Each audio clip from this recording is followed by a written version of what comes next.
अगर आप भी चाहते हैं कि एसएस फिल्म्स मोतिहारी के ऑडियो वीडियो सबसे पहले आप तक पहुंचे, तो इस चैनल को सब्सक्राइब करें और साथ ही बेल आइकन को दबाना ना भूलें।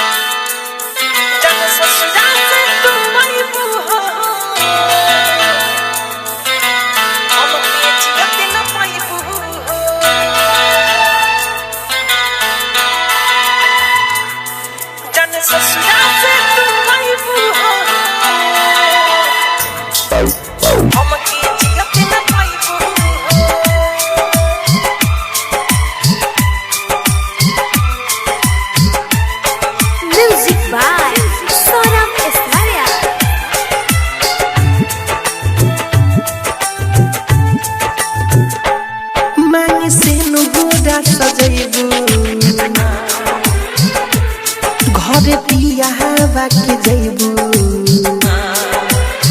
हाँ मांगे सिनुरा सजइबू घरे पिया बाके जइबू रानी जियते मुइबू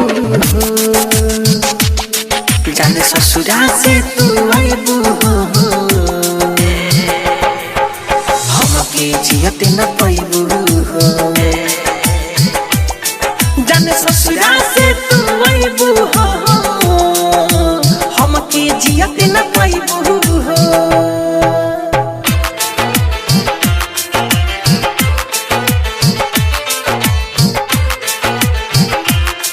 जाने ससुरा से तू आइबू हमके जियते न पाइबू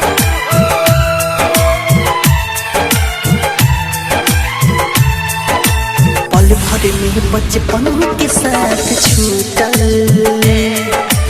हंसत खेलत दुनिया हमार लूटल कैले रहलू झूठो कसम वादा समझ न पवनी तोहरो हम इरादा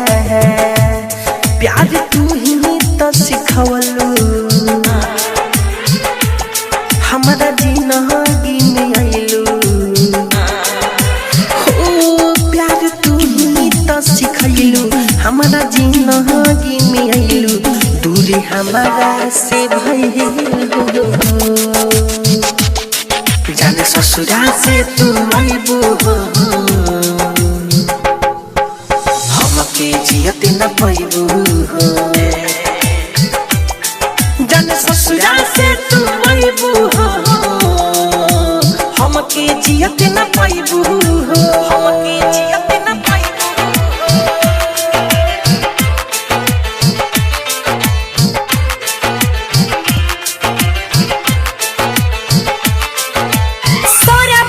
रिकॉर्डिंग स्टूडियो मोतिहारी।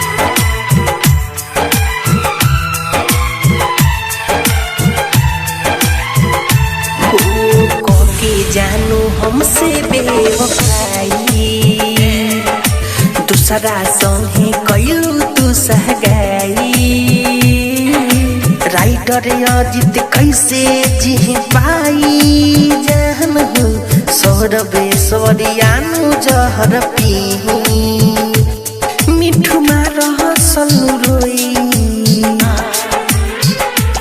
जब विदाई तुहारे होई हो मिठू रहसल रोई जब विदाई तुहारे होई रानी ठीक नहीं कैलू जाने ससुरा से तू आइबू हमके जियते न पाइबू जाने ससुरा से तू आइबू हमके जियते न पाइबू Saurabh digital recording studio Motihari.